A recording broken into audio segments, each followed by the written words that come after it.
En 1983, los más jóvenes del lugar lo vais a recordar, se grabó una canción de ritmo rockero y desenfadado que se hizo muy popular en 1989, cuando llegó a ser el número 1 en la lista de los 40 principales, el 2 de diciembre.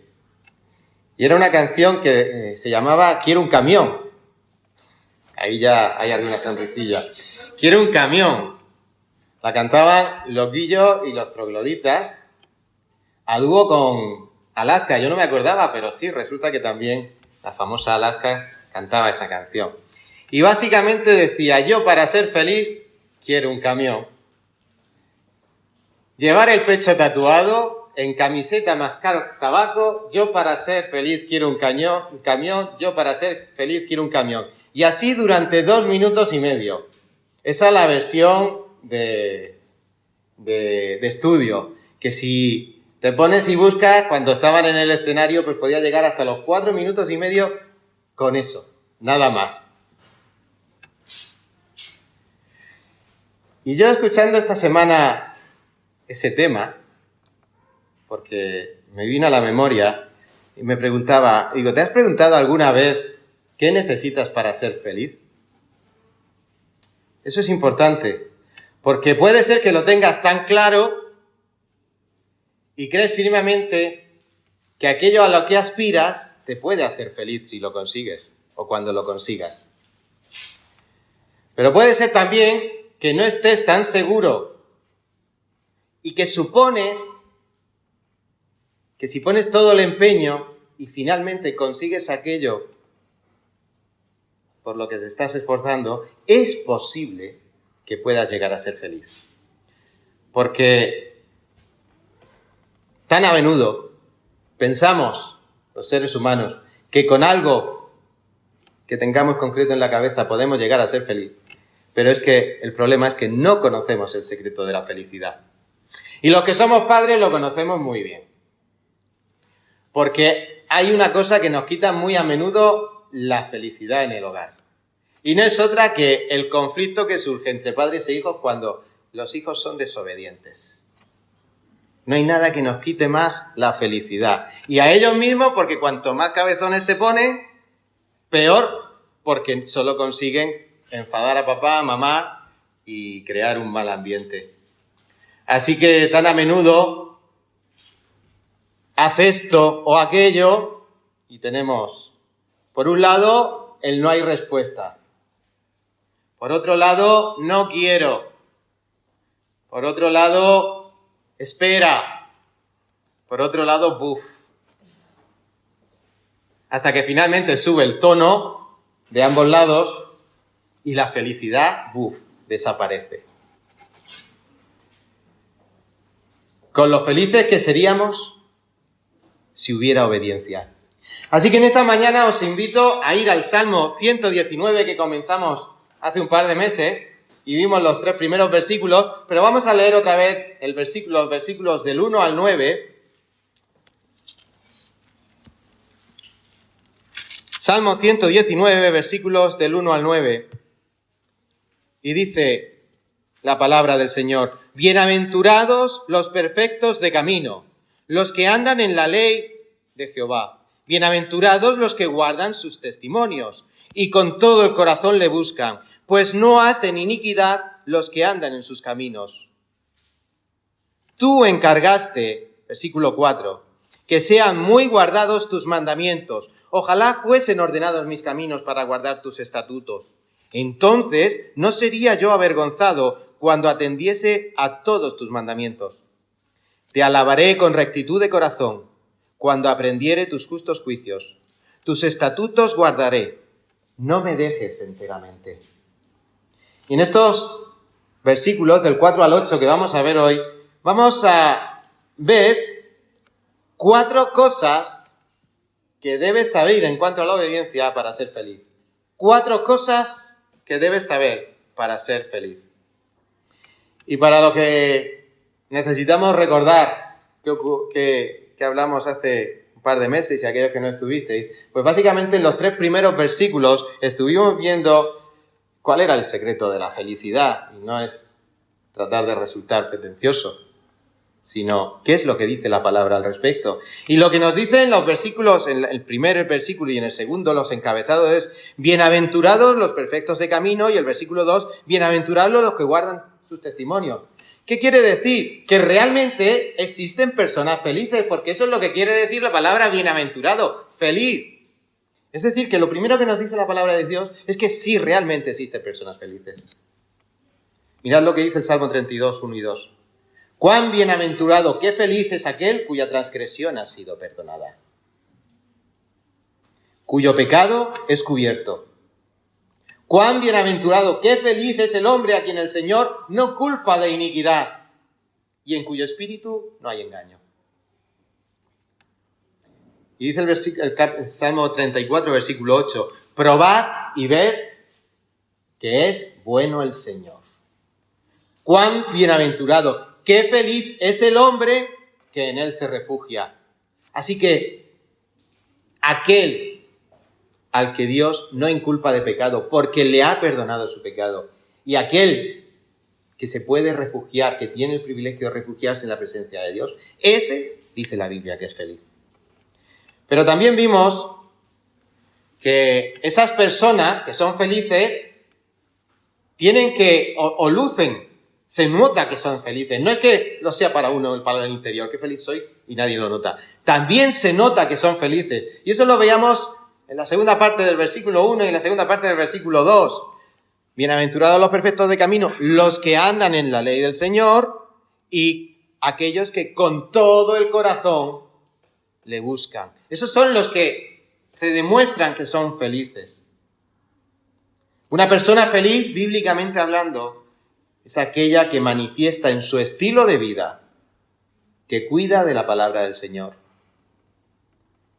que protege la palabra. ¿Y cómo veíamos que se protegía la palabra? Pues aprendiéndola, transmitiéndola a otros, reteniéndola en nuestra mente, en nuestro corazón y meditando en ella constantemente. Y por último, vimos que el secreto de la felicidad realmente, versículo 3, pues no hacen iniquidad los que andan en sus caminos. La felicidad únicamente se alcanza en Dios. Cuando Dios nos da la felicidad, cuando Dios nos otorga el regalo de la salvación en Cristo. Pues habéis nacido de nuevo, no de una mente corruptible, sino de una incorruptible, es decir, mediante la palabra de Dios que vive y permanece para siempre. Nos dice el apóstol Pedro en su primera carta, capítulo 1, versículo 23. Pero esta mañana vamos a desarrollar un poquito más este concepto de la felicidad. Y la felicidad, como hemos dicho al principio, viene cuando uno es obediente. No es ¡pop! Te la regala el Señor, ya soy feliz.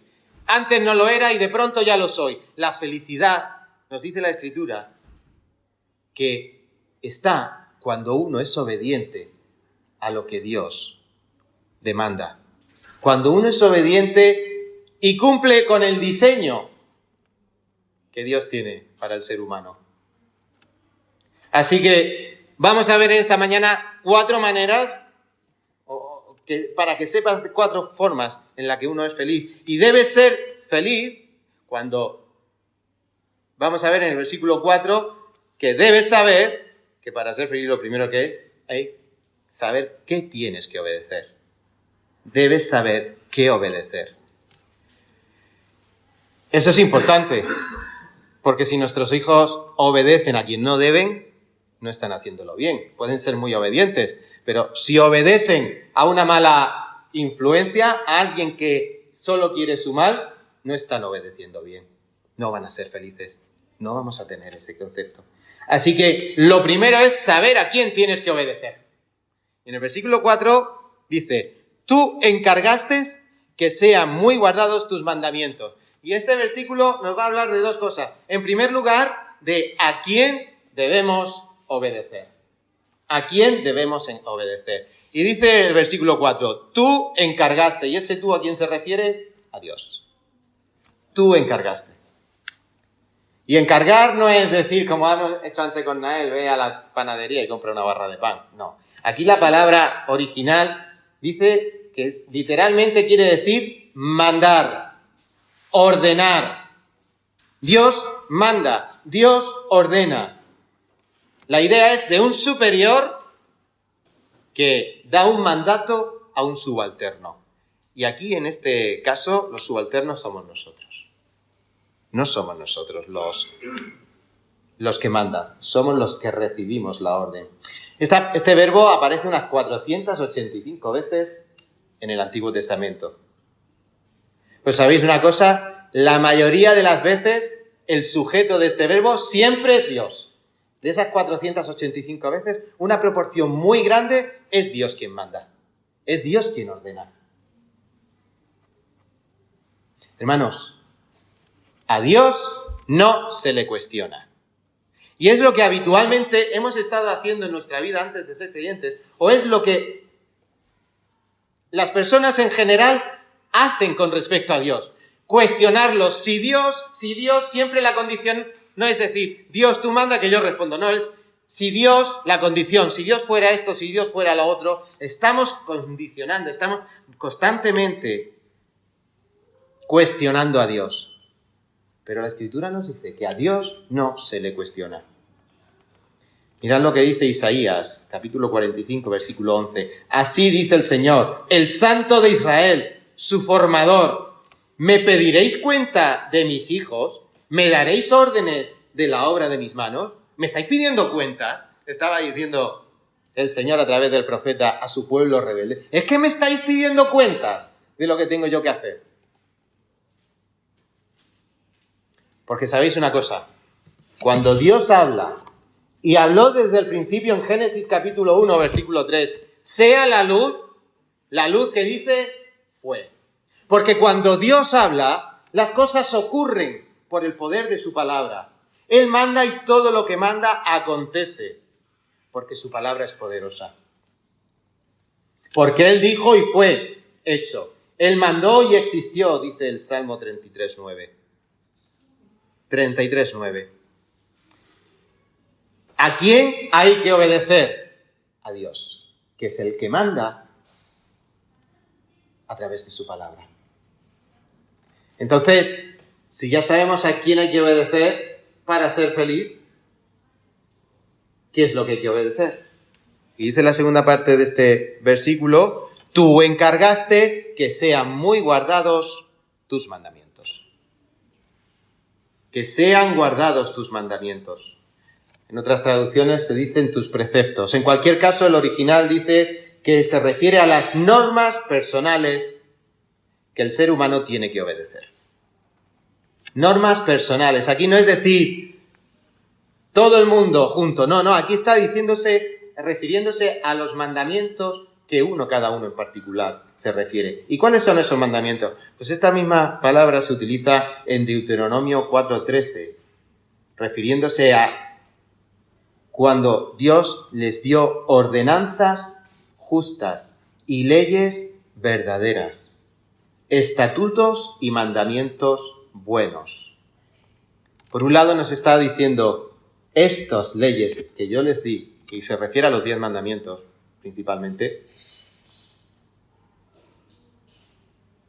son cosas que cada uno de nosotros debemos aplicar a nuestra vida, en el sentido de que luego el profeta Nehemías les está describiendo como buenos, como justos, como verdaderos.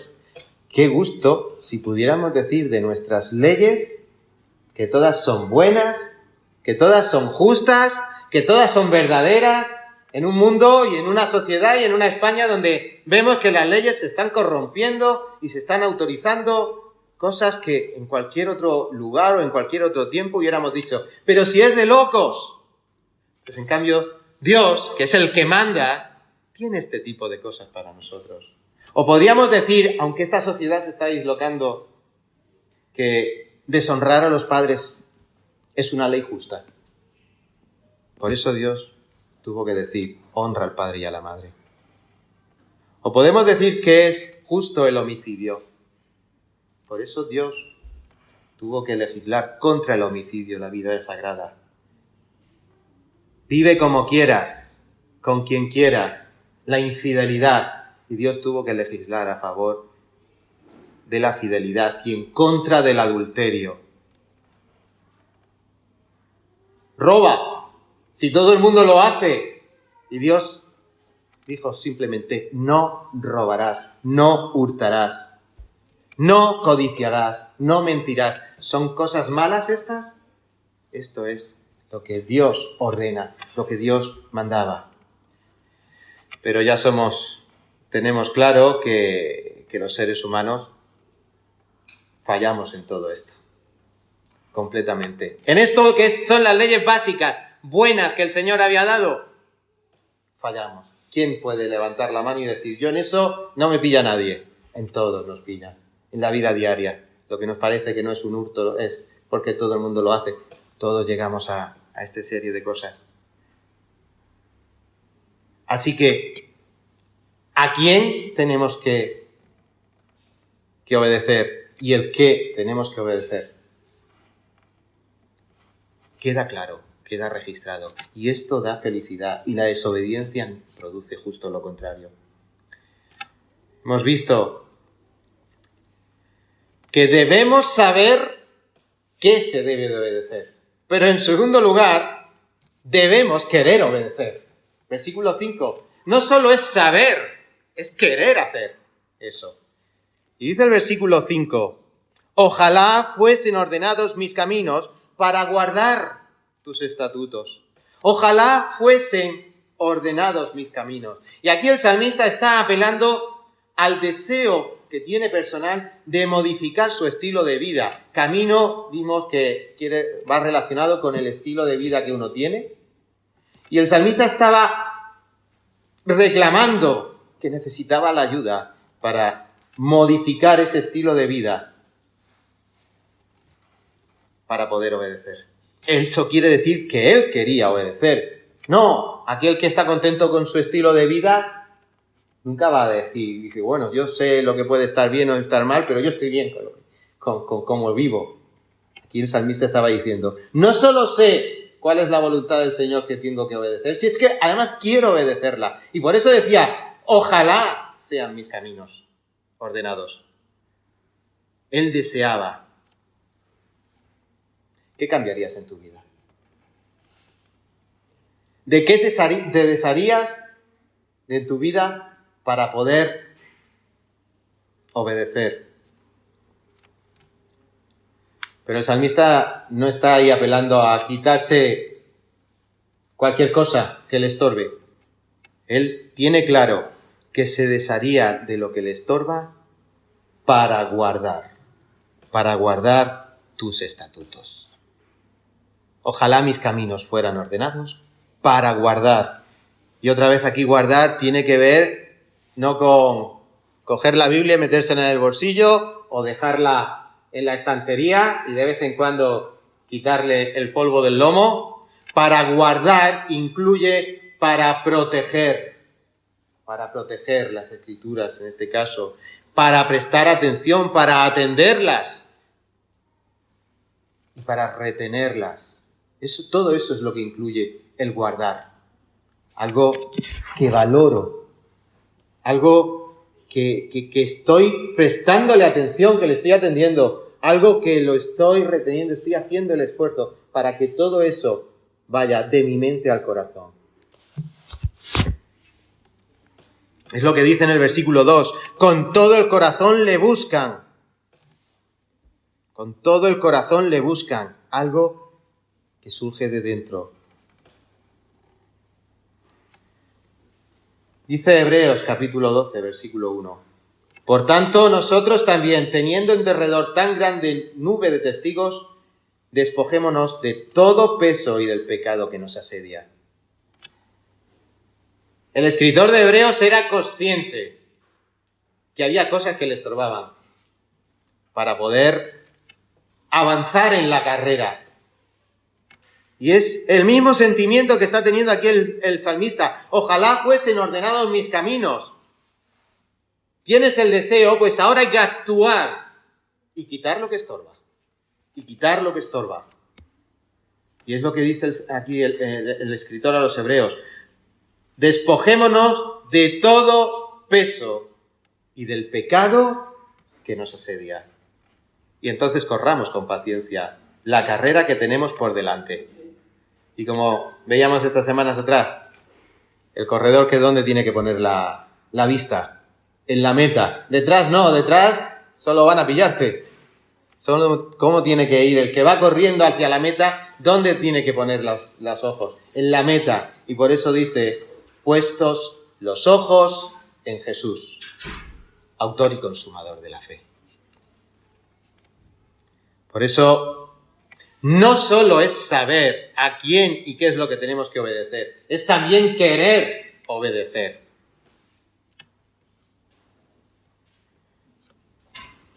Y en tercer lugar, el versículo 6 nos enseña algo que eso es de primero de papá y de mamá. Y de primero de hijo. ¿Qué es lo que tenemos que hacer? Obedecer. No es solo saber, no es solo querer, sino es ponerte y obedecer. Versículo 6. Entonces no sería yo avergonzado cuando atendiese a todos tus mandamientos. Y aquí no se trata el salmista de decir, no me pondría rojo como un tomate cuando desobedezco. Aquí el salmista, cuando nos habla de avergonzarse, es una palabra que aparece hasta 5 veces en este salmo. Dice el versículo 31, me he apegado a tus testimonios, oh Jehová, no me avergüences. Versículo 46, hablaré de tus testimonios delante de los reyes y no me avergonzaré. Versículo 78, sean avergonzados los soberbios, porque sin causa me han calumniado. Y el 80, sea mi corazón íntegro en tus estatutos, para que no sea yo avergonzado. Y el 116, por último, es la última vez que aparece esta palabra. Susténtame conforme a tu palabra, y viviré, y no quede yo avergonzado de mi esperanza. ¿Dónde está la ausencia? ¿O cuándo no vamos a ser avergonzados? ¿Cuándo Dios no nos va a avergonzar? Cuando seamos íntegros. Hay algo que es sumamente verdadero en la Biblia y que va a ocurrir. Y es la vergüenza que han de pasar todos aquellos que en el juicio no estén sus nombres escritos en el libro de la vida. Pero si tu nombre es escrito en el libro de la vida, sí habrá momentos en los que haya perseguidores, y el salmista ya hemos leído cómo incluso delante de sus perseguidores no van a ser avergonzados. Pero es que además todo esto ocurre siempre en el mismo contexto, y os invito a volverlo a leer en casa. El contexto es siempre cuando somos confrontados delante de la palabra del Señor.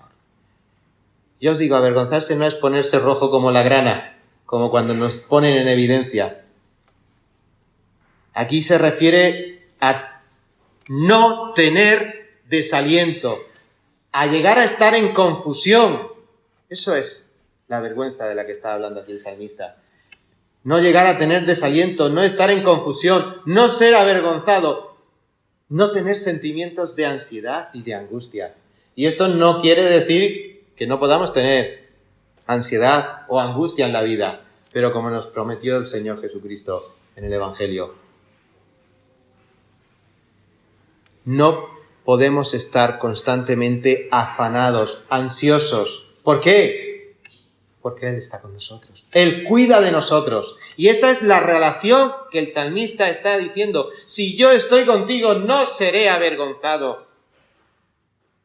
Ni delante de tu justicia en el trono, ni en el juicio, ni seré avergonzado delante de los enemigos. No tendré confusión, no tendré sentimientos de ansiedad y angustia. ¿Por qué? Porque en el mundo tendréis aflicción, pero yo he vencido al mundo. Entonces, ¿cuándo no va a ocurrir esto? ¿Cuándo va a desaparecer esos momentos tan angustiosos que nos causa este tipo de vergüenza en nuestra vida? Pues leamos lo que dice el Salmo. No seré avergonzado cuando atendiese a todos tus mandamientos. Y esto es lo que se repite a lo largo de este Salmo. La vergüenza huye, queda fuera cuando atendemos a los mandamientos. Cuando atendiese. En otra traducción dice cuando contemple. No es decir, sí, tú escuchas. No, está refiriéndose a contemplar, a prestar otra vez atención. ¿A qué? Pues a lo contrario que hacían los impíos israelitas en Isaías 52, 5:12. Aquellos que, en lugar de prestar atención a Dios, decían, no consideran lo que el Señor ha realizado. Lo que el Señor ha realizado, lo que el Señor habla, lo que el Señor manda, está en la Escritura. De manera que hay que prestar atención cuando Dios habla. Y el salmista dice, no seré avergonzado cuando contemple, cuando preste atención a lo que tú has dicho. ¿Y a qué atendía el salmista? Y esto es algo que se repite muchas veces a lo largo del Salmo 19. A los mandamientos, a las palabras, a la ley. Son sinónimos diferentes para que de una manera poética en este Salmo nos describa cómo es la voluntad del Señor. Y lo hace a través de cerca de 10 palabras diferentes, sinónimas entre sí, al mismo tiempo cada una nos va a indicar un destello, algo diferente entre sí, que nos amplía el concepto de la voluntad del Señor. Cuando atendiese a tus mandamientos, otra palabra parecida a las que estamos viendo, pero en este caso se refiere a atender a los mandamientos que se refieren a una vida santa propuesta por Dios. Vale. Atendemos a los mandamientos del Señor y no pecamos en ninguno de los 10 mandamientos. Eso está por ver. Y además nos comportamos de una manera honorable y honrada delante de la sociedad. Bien. Pero es que hay algo más.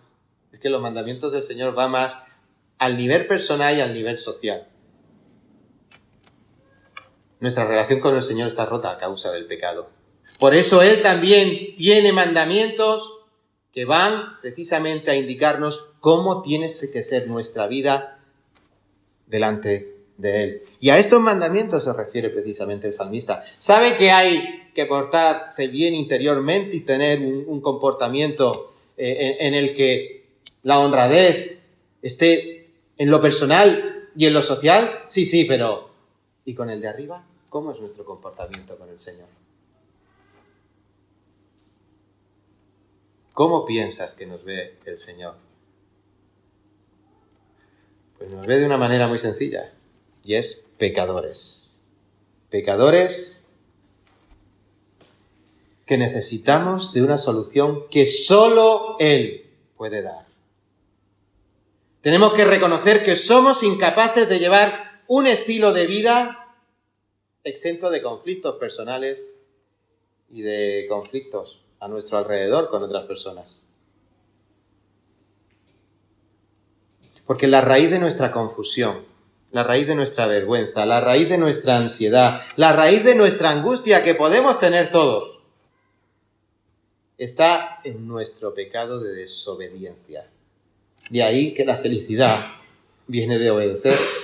Y si hay un pecado de desobediencia, no busquemos la felicidad que no vamos a encontrar mientras seamos desobedientes. Y esto solo es posible solucionarlo en Cristo. Acompañadme a leer Efesios capítulo 2, versículo 1. Efesios capítulo 2.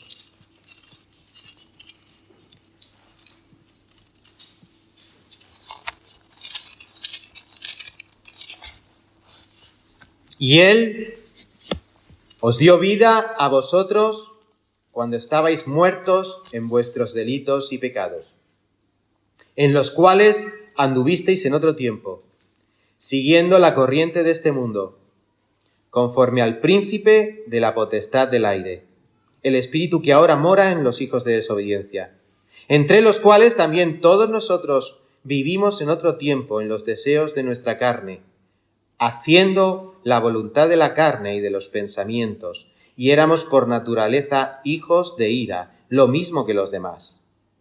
Pero Dios, que es rico en misericordia, por su gran amor con que nos amó, aun estando nosotros muertos en pecados, nos dio vida juntamente con Cristo. Por gracia sois salvos. Y juntamente con Él nos resucitó y asimismo nos hizo sentar en los lugares celestiales, con Cristo Jesús, para mostrar en los siglos venidores las abundantes riquezas de su gracia, en su bondad, para con nosotros en Cristo Jesús. Porque por gracia sois salvos, por medio de la fe. Y esto no de vosotros, pues es don de Dios. No por obras, para que nadie se gloríe. Porque somos hechura suya, creados en Cristo Jesús para buenas obras, las cuales Dios preparó de antemano para que anduviésemos en ellas. En Cristo Jesús está esa capacidad de cumplir la ley que nosotros era imposible que cumpliéramos. Y el salmista, cuando llega a esta situación, tiene que decir: bien, ya sé yo qué es lo que tengo que obedecer y a quién. Ya sé también que quiero obedecer. Y como hemos visto, comenzó a obedecer. Pero ¿cuál es el último paso? O la última cosa que debemos estar seguros que para mantener esa felicidad debe continuar. Pues no es otra que no solo saber qué obedecer, no solo querer obedecer, no solo obedecer, sino seguir obedeciendo. Qué fácil, ¿no? Es continuar obedeciendo. Debes saber que no es empezar, sino es continuar obedeciendo. Y eso lo vemos en los versículos 7 y 8 de este salmo. Te alabaré con rectitud de corazón cuando aprendiere tus justos juicios. Tus estatutos guardaré, no me dejes enteramente. Te alabaré, hemos leído, y guardaré a futuro. ¿Qué quiere decir? Que el salmista sabe que tiene que continuar. Que no es empezar y terminar. Que mientras esté en esta vida, tiene que seguir obedeciendo al Señor. No vale empezar muy bien, como tantos leemos en la Biblia, que empezaron muy bien y acabaron fatal. Hay que continuar hasta el final, porque la carrera no acaba hasta llegar al final. Y hay que continuar obedeciendo. Por eso el salmista dice, te alabaré. Aparece esta palabra, este verbo, unas 120 veces en el Antiguo Testamento. Pues fijaos, en los Salmos, 70 veces. Casi todo está ahí. Te alabaré, que es una expresión de gratitud y de alabanza. Es un elemento natural en nuestras reuniones como iglesia, ¿verdad? La alabanza. Pero es también un elemento natural que se debe de dar en la vida personal. La alabanza a Dios.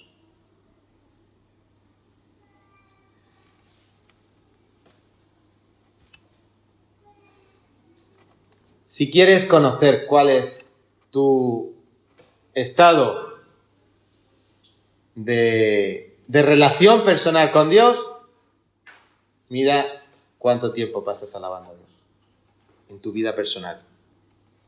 O cómo aprovechas las oportunidades cuando el Señor nos da la oportunidad de reunirnos juntos en la iglesia.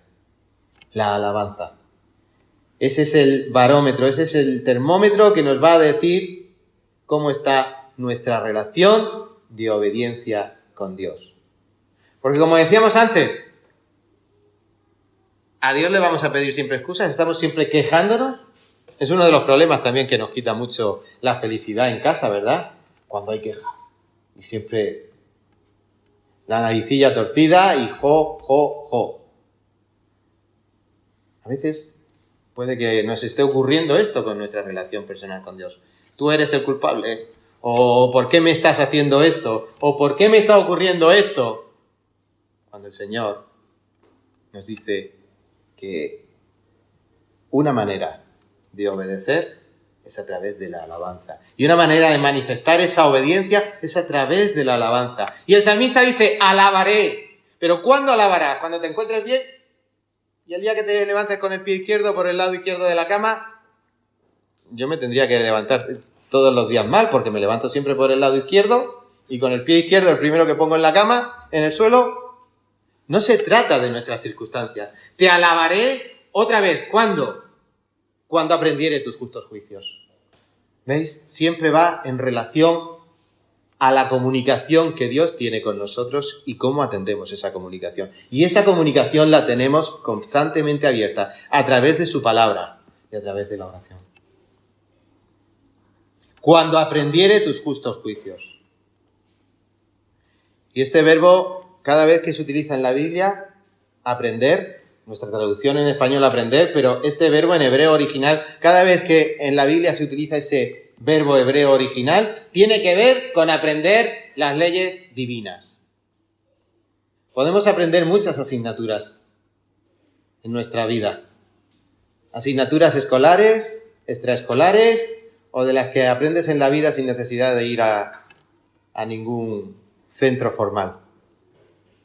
Pero solo hay una asignatura que se aprende de una manera determinada y tiene que ver con la palabra de Dios. Por eso este verbo, aprender, se utiliza en Deuteronomio capítulo 5, versículo 1, cuando dice: escucha Israel las leyes y los decretos que proclamo hoy a vuestros oídos. Aprendedlos y tened cuidado de ponerlos por obra. Te alabaré cuando aprendiere tus justos juicios. Así que una de las cosas que tenemos que aprender es saber que hemos de continuar, ¿qué? Alabando, pero vamos a continuar alabando cuando estemos continuando aprendiendo. No es el ABC y ya me dejo el resto de la lectura. No, solo sabes el alfabeto. ¿Y cuántas veces como creyentes pasamos nuestra vida con el ABC? La palabra de Dios. Hay aquí tanta información, el otro día lo hablaba.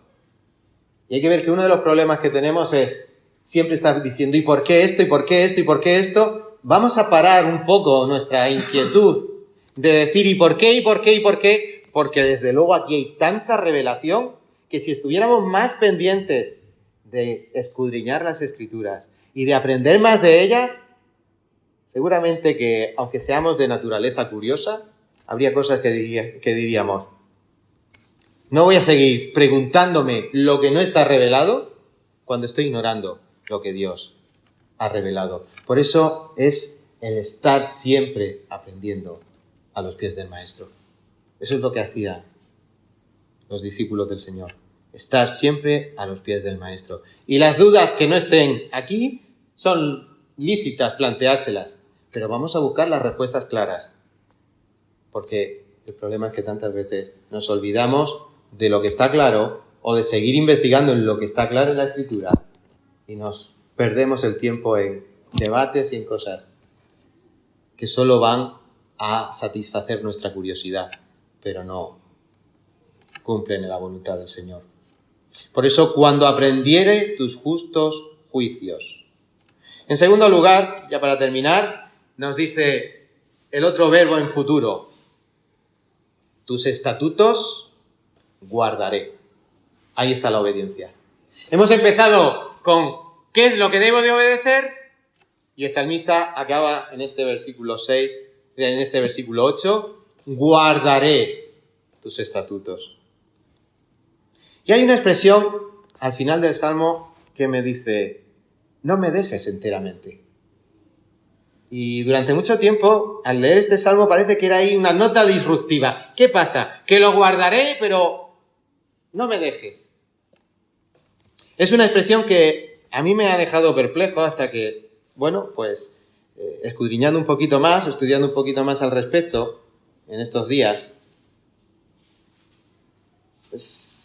creo que esta expresión, cuando no la entendemos bien, la estamos entendiendo mal. ¿A qué me refiero? No me dejes enteramente. Ya estamos otra vez aquí reprochando a Dios. ¿Qué manía tenemos de cuando no éramos creyentes, sí o sí, y cuando lo somos también, ¿qué tienes conmigo, Señor? Ya las toma conmigo. ¿Esto por qué me pasa a mí? No me dejes. Aquí el salmista está refiriéndose a algo más profundo que tenemos que considerar los creyentes y tenemos que considerar cada vez que estamos proclamando la palabra del Señor. Y es que el Señor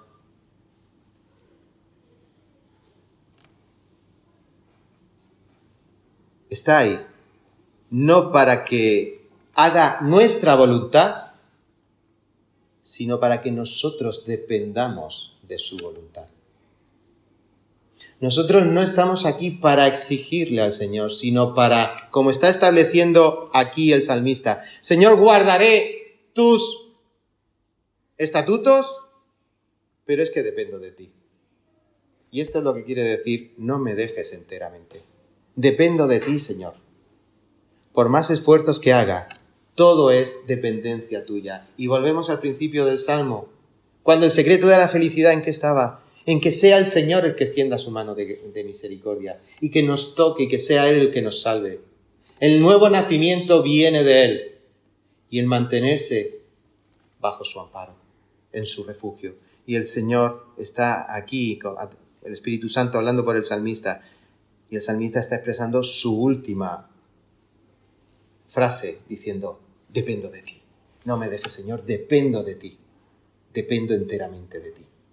Porque el secreto de la felicidad es nuestra constante dependencia obedeciendo a Dios. No hay otra. Se acaban las discusiones en casa cuando todo va como la seda. Buenos mandamientos, buena respuesta a esos mandamientos. Entonces va todo bien. Pues es lo mismo que el salmista nos ha estado enseñando en estos 8 versículos. El secreto de la felicidad es nuestra constante dependencia. Es entender que solos no podemos hacer nada. Ni para nuestra salvación, ni para nuestra santificación, ni para seguir en esta vida dura. Pero el Señor nos los deja. Para terminar, leemos capítulo 15 de Juan. Capítulo 15 de Juan, versículo 1. Que nos ilustra perfectamente esta idea que ya el salmista estaba aquí expresando. La dependencia total del Señor. Juan capítulo 15, versículo 1. Habla el Señor Jesucristo. Yo soy la vid verdadera y mi Padre es el labrador. Todo pámpano que en mí no lleva fruto lo quitará. Y todo aquel que lleva fruto lo limpiará para que lleve más fruto. Ya vosotros estáis limpios por la palabra que os he hablado. Permaneced en mí y yo en vosotros. Como el pámpano no puede llevar fruto por sí mismo si no permanece en la vid, así tampoco vosotros si no permanecéis en mí. Yo soy la vid, vosotros los pámpanos. El que permanece en mí y yo en él, éste lleva mucho fruto, porque separados de mí, nada podéis hacer.